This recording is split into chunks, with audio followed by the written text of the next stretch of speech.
Pues el día de hoy quisiera invitarles a que empecemos el tiempo de la palabra del Señor haciendo una oración por todos nuestros hermanos, amigos, vecinos, conocidos que conocen al Señor y que decimos que por resultado de una pandemia se enfriaron sus corazones.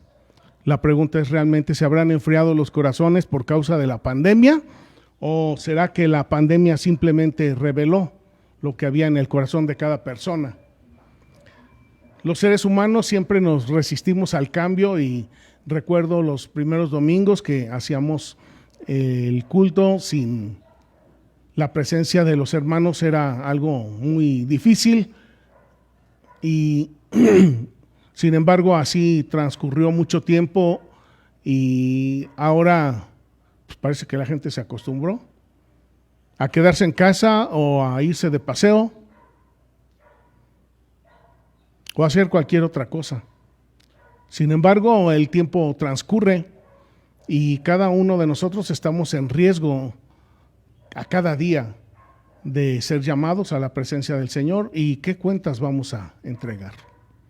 Los invito a que oremos, no solamente por aquellos que no están, que oremos también por los que estamos aquí, por cada uno de nosotros, porque todos necesitamos del Señor.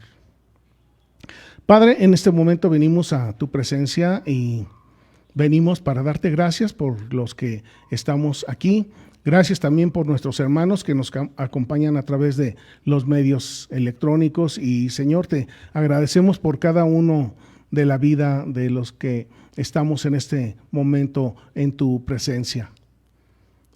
Y Señor, te damos gracias porque nos has hecho sobrevivientes de todo eso, de toda esa enfermedad, de todo ese tiempo de peste llamada la pandemia, y que aunque no ha cedido y sabemos que nunca va a ceder, sabemos que tú estás con nosotros y tú, Señor, eres quien sustenta nuestra vida, tú eres quien sustenta nuestro espíritu y sabemos que si nos tienes con vida es porque por tu voluntad y por tu propósito para cada uno de nosotros es necesario que así sea. También, Señor, comprendemos que a los que tomaste para ti durante todo ese tiempo, así fue tu voluntad, tu perfecta y tu divina voluntad. Y te rogamos, Padre, por cada uno de los hermanos, de las hermanas que no se encuentran aquí en tu casa de oración en este momento. Te rogamos que tu Espíritu inquiete a cada uno de ellos, que tu Espíritu les atraiga, que tu Espíritu trabaje en cada corazón, en cada circunstancia, para que tu iglesia se reavive. Estamos orando, Señor, por un avivamiento, estamos orando por un renacimiento, por un florecimiento de tu iglesia, pero sabemos que eso empieza en el corazón de cada uno de los que formamos el cuerpo de Cristo, y te rogamos, Señor Jesús, que pongas toda circunstancia que sea necesaria para que nuestros hermanos, nuestras hermanas, para que todos aquellos que han escuchado tu palabra, que han hecho profesión de fe, para que todos ellos se presenten ante tu presencia para glorificarte, para exaltarte y para renovar sus votos delante de ti. Padre, gracias por cada uno de los que estamos aquí, gracias por nuestros hermanos que nos acompañan allá en casa, y te rogamos para todos nosotros una bendición muy, muy especial, Padre, no solamente en lo espiritual, porque tú, Señor, eres dueño del cielo y de la tierra. Sabemos que también nos puedes dar cualquier cosa que sea necesaria para el engrandecimiento de tu reino y para nuestra vida.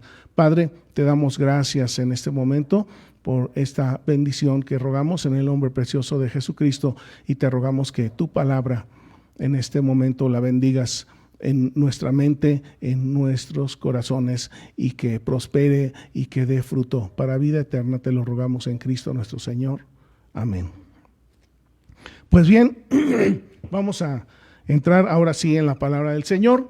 El primer domingo de este mes hablamos acerca de la entrada triunfal, y cuando hablamos acerca de la entrada triunfal también hablamos acerca de los acontecimientos previos que sucedieron entre el Señor Jesús y sus discípulos cuando Él anunció 3 veces que Él tenía que ser azotado y golpeado, entregado a las autoridades, y sin justificación le iban a dar muerte. Pero el Señor Jesús también claramente les decía a sus discípulos que al tercer día resucitaría.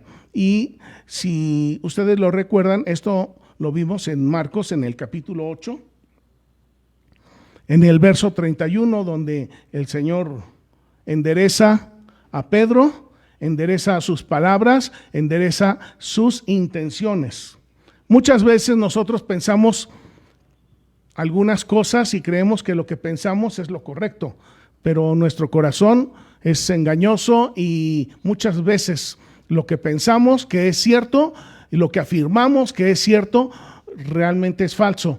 Y en esta ocasión que hablábamos acerca del Señor Jesús, cuando les estaba enseñando, explicando a sus discípulos que Él tendría que ser azotado, golpeado, entregado a las autoridades, que iba a ser crucificado sin causa y que al tercer día iba a resucitar. El Señor Jesús le da estas palabras a el apóstol Pedro, y dice aquí en Marcos 8:31: comenzó a enseñarles que le era necesario al Hijo del Hombre padecer mucho y ser desechado por los ancianos, por los principales sacerdotes y por los escribas, y ser muerto y resucitar después de 3 días.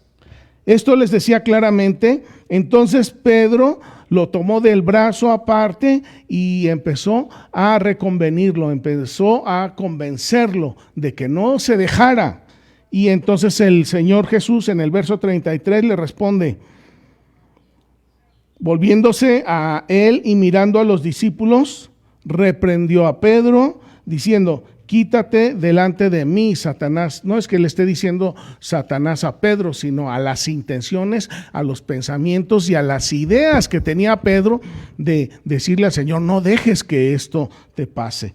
Le dice: quítate delante de mí, Satanás, porque no pones la mira en las cosas de Dios, sino en las cosas de los hombres.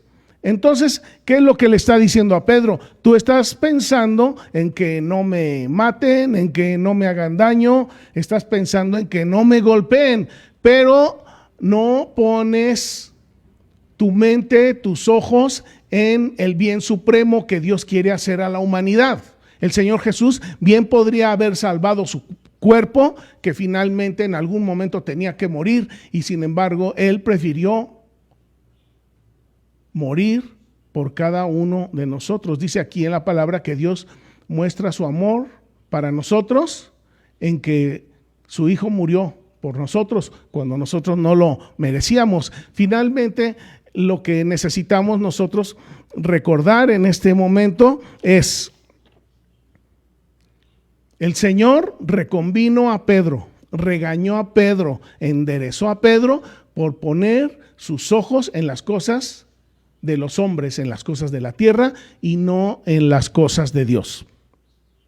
Y ese día que hablamos acerca de la entrada triunfal, también hablamos acerca del Señor Jesús en la cruz, cuando Él, sabiendo desde antes de entrar a Jerusalén, sabía que Pedro lo iba a negar, sabía que Judas lo iba a entregar con un beso. Él sabía que los ancianos, los sacerdotes, los fariseos, los saduceos, todos se iban a voltear en contra de él. Él lo sabía. Él sabía que el pueblo con sus labios lo honraba, pero que sus corazones estaban muy lejos. Él sabía todo esto, y sin embargo, él no los maldijo.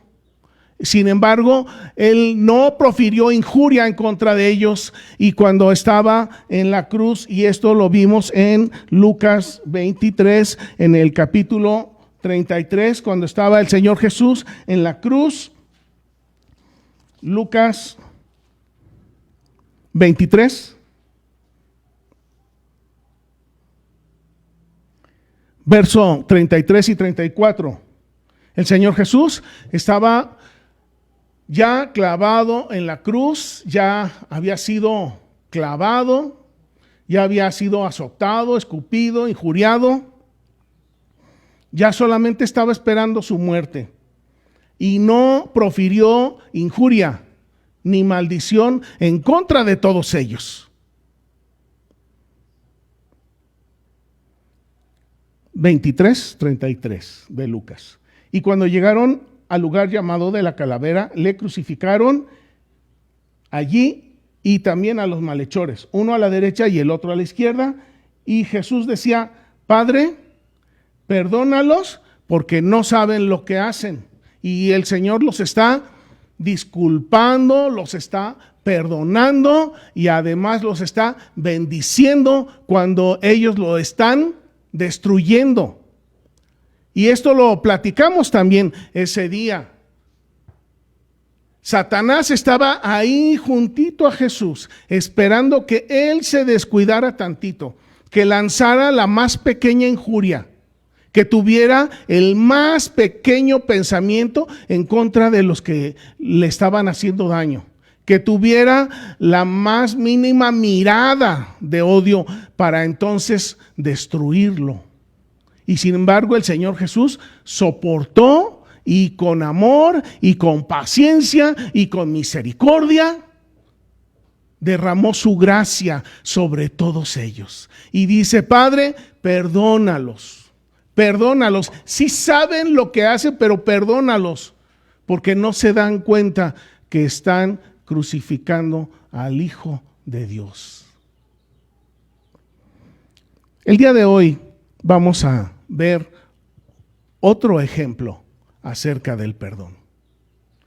Y este ejemplo acerca del perdón lo vamos a encontrar en el libro de los Hechos, en donde se nos habla acerca de la iglesia primitiva y exactamente vamos a ver la historia de un diácono de nombre Esteban.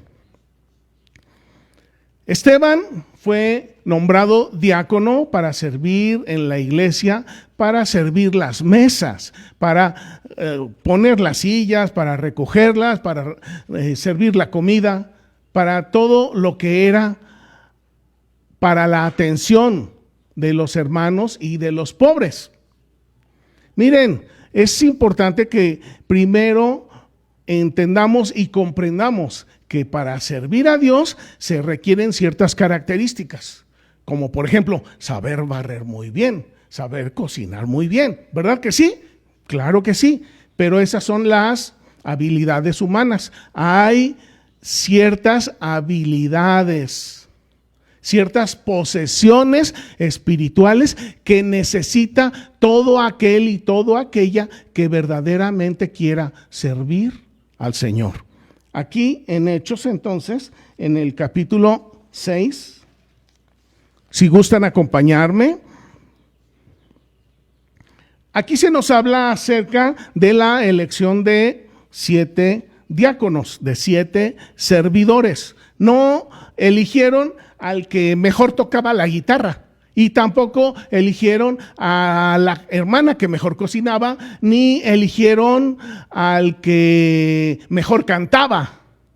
No, eligieron a algunos hermanos que tenían ciertas características. Dice aquí en Hechos 6, verso 5, dice: agradó la propuesta de seleccionar diáconos a toda la multitud y entonces eligieron a Esteban. Entonces Esteban fue nombrado diácono, servidor. Y este Esteban era un hombre, varón, lleno de fe y del Espíritu Santo. ¿Cuáles son las características que se requieren para ser un siervo de Dios? Dice aquí: lleno del Espíritu Santo, lleno de fe. ¿Sabía cocinar? Quizás, no lo sé. ¿Sabía cantar? No lo sé. ¿Sabía hacer compras? Probablemente. No lo sabemos, pero lo que sí sabemos es que era un varón lleno de fe y del Espíritu Santo. para que alguien sirva a Dios sinceramente con todo su corazón.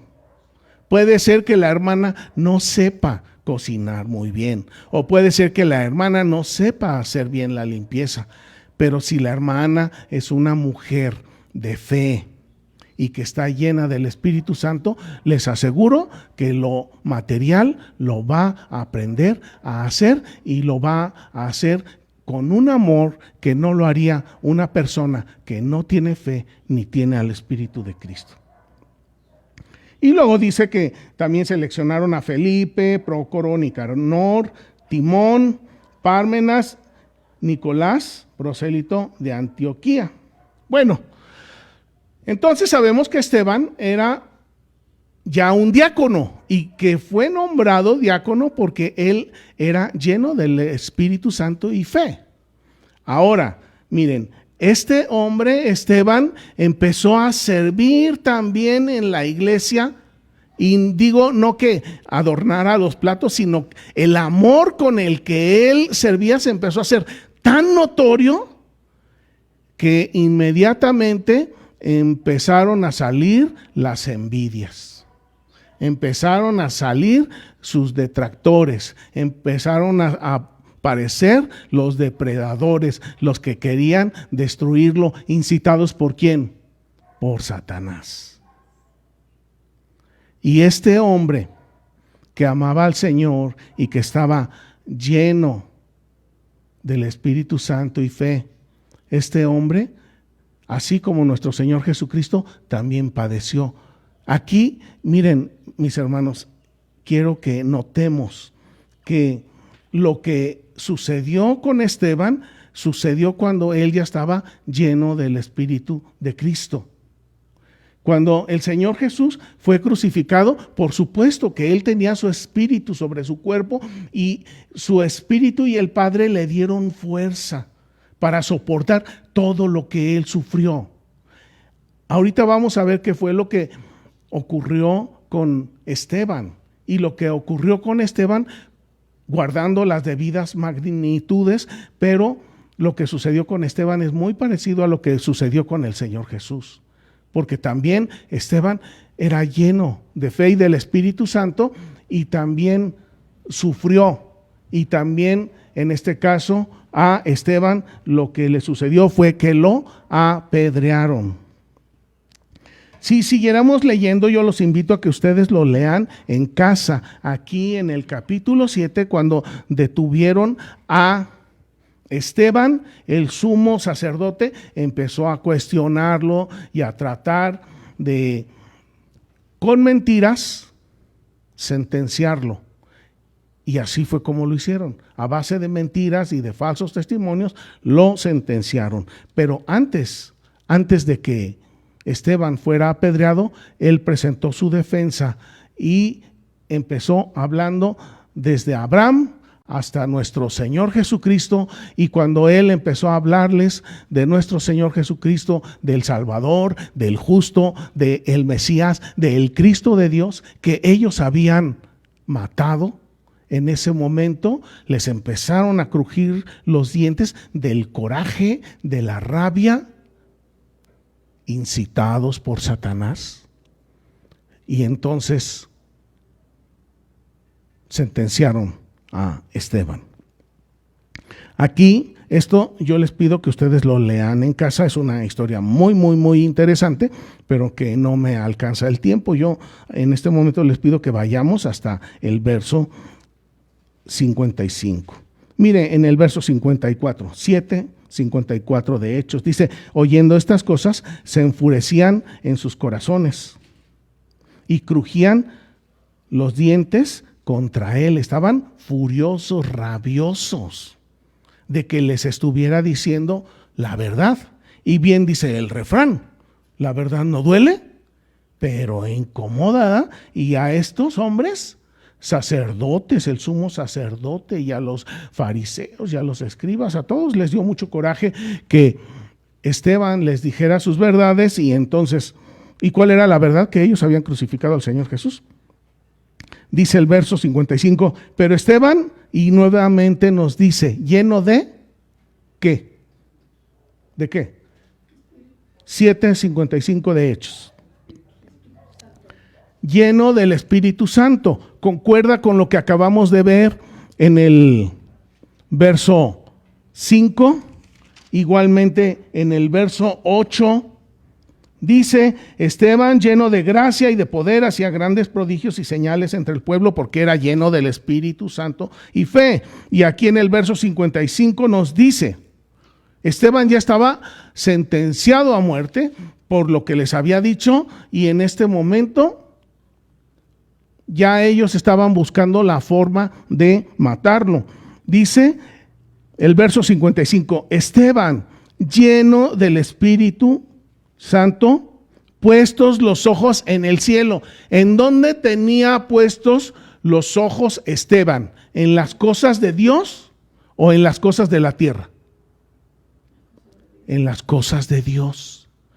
Entonces, tiene razón el Señor Jesús cuando nos dice: tú miras las cosas de los hombres y de la tierra y no las cosas de Dios. Por eso es que tu vida cristiana no es victoriosa. Y entonces el Señor Jesús nos dice: mira las cosas de Dios. Así le dijo a Pedro, así les dijo a los apóstoles, así les dijo a todos aquellos que con los labios lo honraban, pero que su corazón estaba muy lejos. Y así aprendió Esteban. Por el Espíritu de Cristo aprendió a ser como el Señor Jesús. Esteban, lleno del Espíritu, puestos los ojos en el cielo, en las cosas de Dios, vio la gloria de Dios y a Jesús que estaba a la diestra de Dios. Y dijo: he aquí, veo los cielos abiertos y al Hijo del Hombre, al Hijo de Dios que está a la derecha del Padre. Entonces ellos, los que habían detenido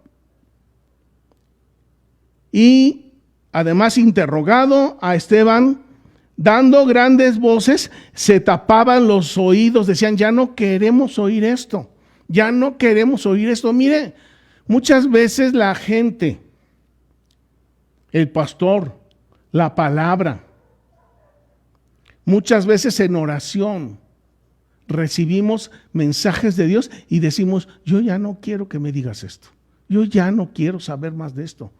Y esto de lo que nos habla es de un corazón empedernido, de un corazón necio, de un corazón que insiste en perseguir los falsos deseos, los deseos engañosos y los placeres engañosos de esta tierra, porque los ojos del hombre están puestos en las cosas de la tierra, pero los ojos del Hijo y de la hija de Dios están puestos en las cosas de Dios. La pregunta es: ¿dónde están puestos tus ojos?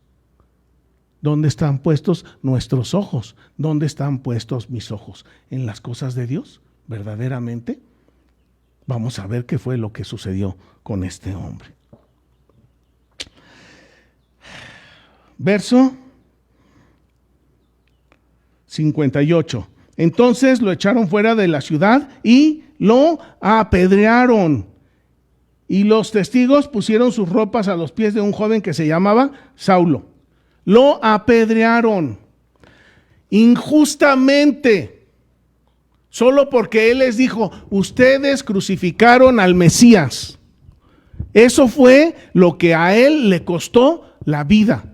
Ahora, por un momento, ustedes y yo imaginemos a este hombre que está completamente indefenso en medio de la multitud.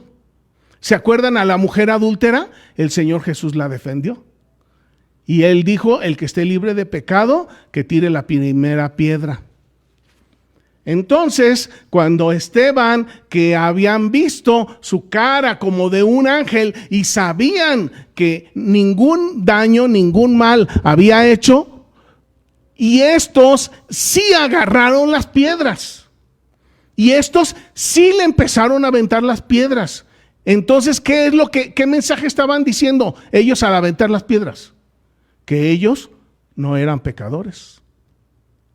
Y yo hace unos días también les decía, ¿alguno de ustedes alguna vez se ha visto como pecador?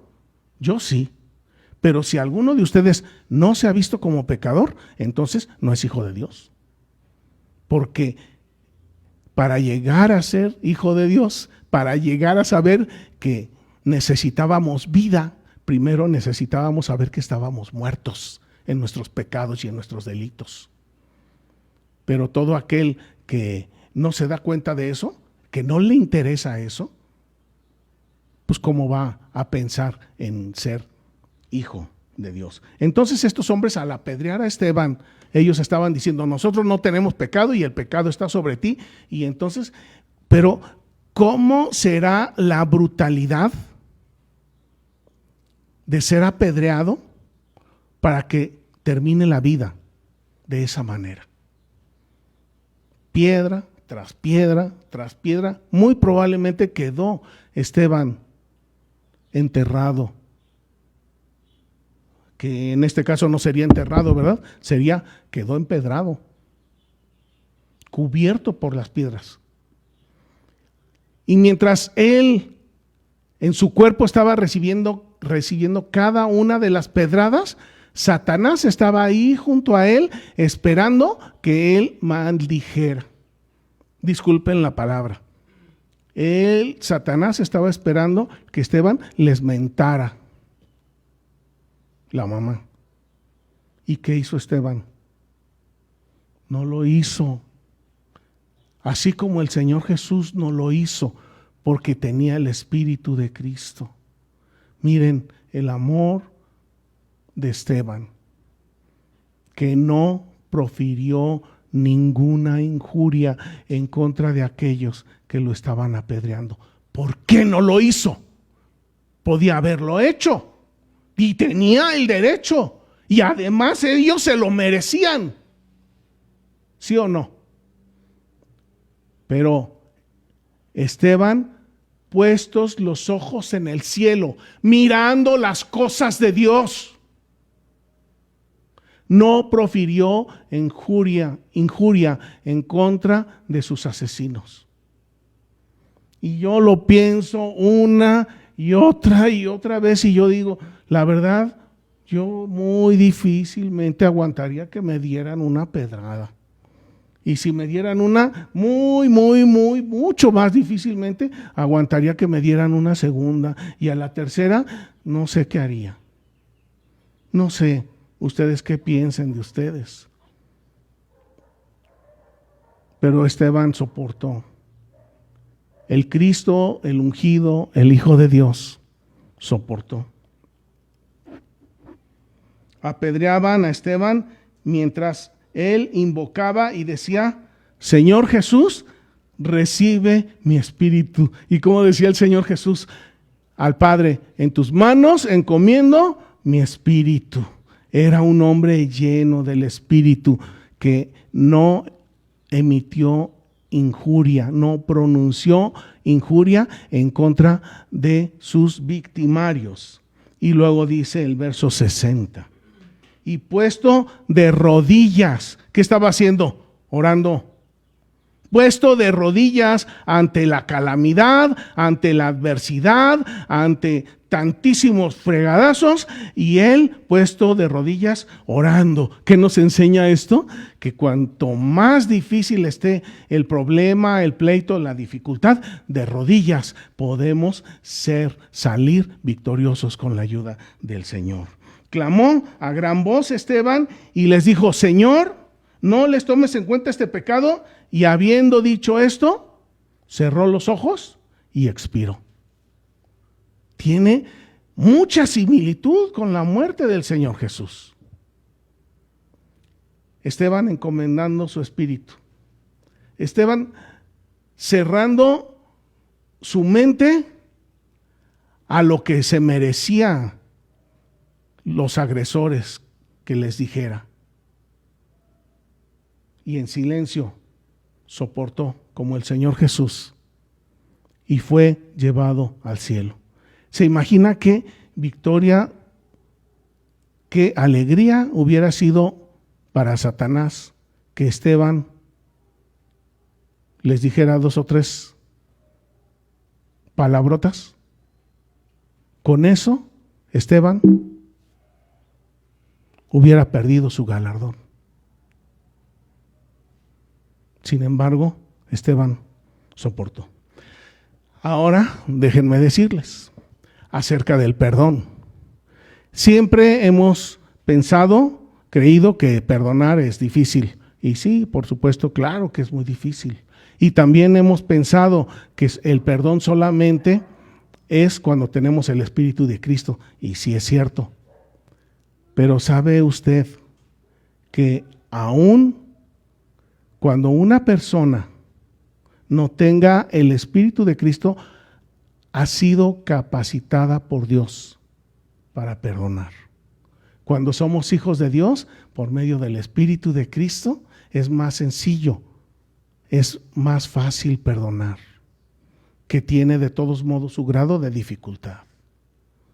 Pero miren, los invito a que veamos en Génesis, en el capítulo 33. Me encuentro a un hombre ampliamente criticado que se llama Esaú. ¿Se acuerdan de Esaú?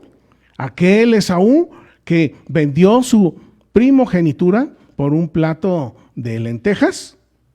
Ese mismo Esaú que vendió su primogenitura, ese mismo que no le importó al principio la bendición de su papá y después lloraba y lloraba por recuperarla y ya no la pudo recuperar. Ese hombre que ya no tuvo oportunidad de reconsiderar, pero mire usted lo que hizo aquí en Génesis 33, 4.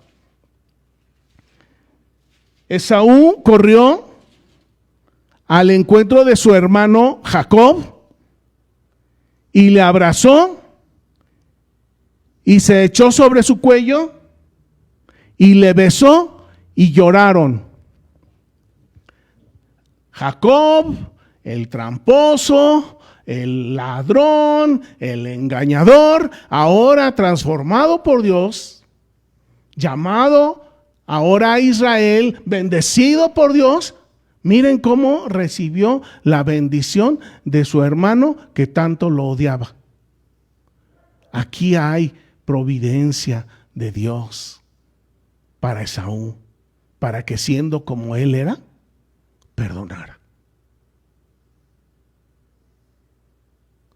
Aquí en el Génesis aún no podemos hablar de que todos tenían el Espíritu de Cristo, porque el Espíritu de Cristo venía y descendía sobre quien Dios designaba en algún momento y en alguna circunstancia, y así era la participación del Espíritu Santo en el Antiguo Testamento.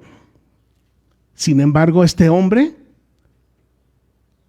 que es considerado malo, miren, y esto me hace recordar cuando el Señor Jesús dijo: si ustedes que son malos saben dar buenas dádivas a sus hijos, cuánto más nuestro Padre que está en el cielo. Si nuestro hijo nos pide un huevo, no le vamos a dar una serpiente, ¿verdad? Y si siendo malos sabemos dar buenas dádivas, entonces si parafraseara yo esas palabras del Señor Jesús, el Señor Jesús diría: si ustedes siendo malos pueden perdonar. Estas son las palabras que el Señor Jesús le habría dicho a Esaú. Muy probablemente el Señor Jesús se acercó al corazón de Esaú y le habló y le dijo: si tú siendo malo puedes perdonar, ¿qué no perdonará mi Padre? ¿Nos damos cuenta? El perdón sí es algo que necesitamos la ayuda del Espíritu Santo. Pero aún aquellos hombres que no tenían el Espíritu Santo habitando en ellos, aún ellos eran ayudados por la gracia, por la providencia de Dios para perdonar. Entonces, nosotros hemos sido llamados a perdonar. Y esto está bien difícil y está bien duro, mis hermanos. porque nos cuesta trabajo soportar las injurias. Ahí más adelantito, en el capítulo 45, me encuentro a José el soñador. Y José el soñador, que también sufrió lo suyo en casa, porque él soñaba y sus hermanos lo odiaban por sus sueños. Y era el favorito del papá y sus hermanos lo odiaban por ser el favorito del papá. Y todos los 11 se pusieron de acuerdo no para matarlo, ¿verdad? Porque eso era muy feo, pero sí lo vendieron. Y él, imagínense cómo estaba el corazón de José hacia sus hermanos, después de todo lo que había sufrido, de todo lo que había pasado, porque ellos lo vendieron como esclavo. Siendo libre lo vendieron como esclavo. Y entonces ahora encontramos a José en un puesto de gran autoridad, sobre todo Egipto, el primero después de César, o el siguiente después de César. Y vienen sus hermanos. Y la verdad, yo a veces he pensado, si yo hubiera sido José, pues primero les pongo unos patines, les doy unas cachetadas, los hago, los deshago, y ya después que me haya cansado de golpearlos, entonces a lo mejor sí ya los perdono. Sí, podemos decir, no, sí, José pues les hizo sus bromitas pesadas de meterles el dinero en los sacos y los trajo dando vueltas y detuvo a uno de ellos. Pues sí, ¿cómo estaría el corazón de José? Verso 15, Génesis 45, 15, dice, José besó a todos sus hermanos y lloró sobre de ellos. Y después hablaron con él. ¿Qué hizo José? Los besó, los llenó de besos. Los llenó de besos y lloró por todo lo que él había vivido, por toda la separación de su papá, de Benjamín y de todo lo que él había pasado. Y los abrazó y los besó y los perdonó y platicaron. ¿Se puede perdonar? Sí pudo. Sí pudo. ¿Tuvo él providencia y gracia de Dios para perdonar? Claro que sí. Claro que sí. Ahora, miren, si nosotros buscamos la gracia, ¿ustedes creen que Dios nos va a negar su gracia? De ninguna manera. Necesitamos la ayuda, necesitamos la providencia, necesitamos el amor de Dios para perdonar. Vamos a terminar en Primera de Corintios, en el capítulo 4.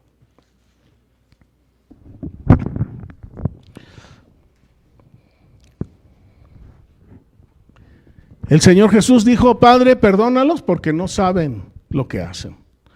Esteban dijo, Padre, no les tomes en cuenta este pecado.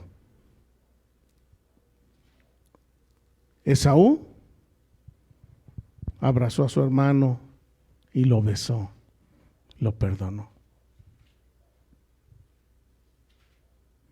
José, Primera de Corintios 4. José lloró y besó a sus hermanos y también los abrazó. Hizo a un lado todo aquello que había sucedido y los perdonó. ¿Qué deberíamos de hacer nosotros? Pregunto, si verdaderamente somos hijos de Dios, ¿qué deberíamos de hacer si estamos llenos del Espíritu de Cristo? Y esto es algo que se los estoy diciendo porque el Espíritu me lleva a enseñarlo, pero también yo tengo mucho que aprender acerca de esto, mis hermanos. No es fácil soportar las injurias, no es fácil soportar las majaderías. Siempre queremos inmediatamente responder. Esa es nuestra naturaleza humana, carnal. Pero si hiciéramos caso al Señor Jesús de ver las cosas de Dios y no las de los hombres, si fuéramos como Esteban, llenos de fe y del Espíritu Santo, llenos de gracia, podríamos perdonar. Pero aún si usted es malo como Esaú, pero usted busca la gracia del Señor, va a poder perdonar. O si usted tuviera rencor en su corazón, así como seguramente que lo sintió José. Pero José también era un hombre que buscaba a Dios. Si en este día alguno de nuestros hermanos que nos acompañan allá en su casa, alguno de nosotros, que seguramente muchos, tenemos rencor hacia alguien, vamos a buscar la gracia del Señor, mis hermanos.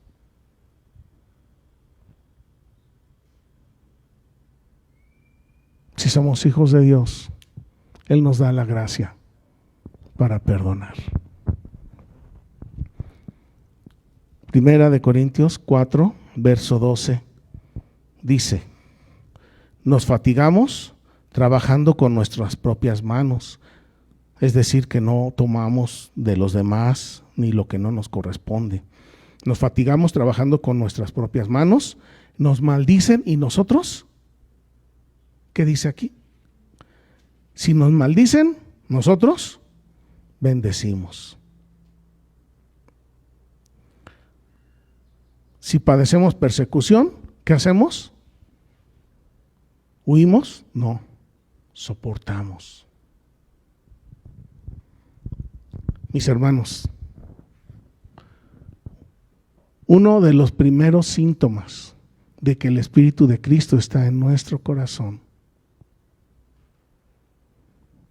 es la capacidad de perdonar. Si nos escupen, si nos injurian, si nos azotan, si nos crucifican, si nos apedrean, si nos desechan como esclavos, si nos engañan, si tenemos puestos los ojos en las cosas de Dios, podremos soportar sin emitir ninguna majadería, ninguna maldición, ninguna injuria en contra de los que nos están haciendo eso. Más bien, nosotros vamos a estar diciendo: Señor, no les tomes en cuenta esto. Eso es el perdón de nuestro Señor Jesús. Eso es lo que Él quiere que aprendamos. Puede ser que nos sepamos la Biblia de principio a fin. Puede ser que nos sepamos todos los cantos y todos los himnos. Pero si no perdonamos, nada somos. Oremos. Padre, el día de hoy venimos a buscar tu gracia. Venimos a buscar tu poder, tu misericordia. Capacítanos, Señor, por medio de tu Espíritu. Capacítanos por medio de la fe para perdonar a aquellos que nos amenazan, a aquellos que nos injurian, a aquellos que nos maldicen, a aquellos que nos azotan o nos escupen, a aquellos que nos desechan como esclavos. Ayúdanos, Señor, para perdonar a todos aquellos que nos engañan. Queremos ser como el Mesías, como nuestro Señor, como nuestro Salvador. Y como podemos llamar al Señor Jesús, Señor nuestro, si no somos, si no hacemos como Él hace, como hizo Esteban, lleno de fe, lleno del Espíritu Santo, perdonó a los que lo apedrearon y dijo: no les tomas en cuenta este pecado. Señor, danos de tu gracia, danos de tu poder, para que así como Esaú, siendo malo, pudo perdonar a su hermano Jacob, para que así como José, con el rencor que guardaba, pudo perdonar a todos sus hermanos. Y Señor, guíanos por el camino del perdón, por el camino de la vida, para experimentar la alegría, la felicidad del perdón, de perdonar y de ser perdonados por ti. Padre, obra en nuestros corazones. Te lo rogamos en Cristo nuestro Señor. Amén.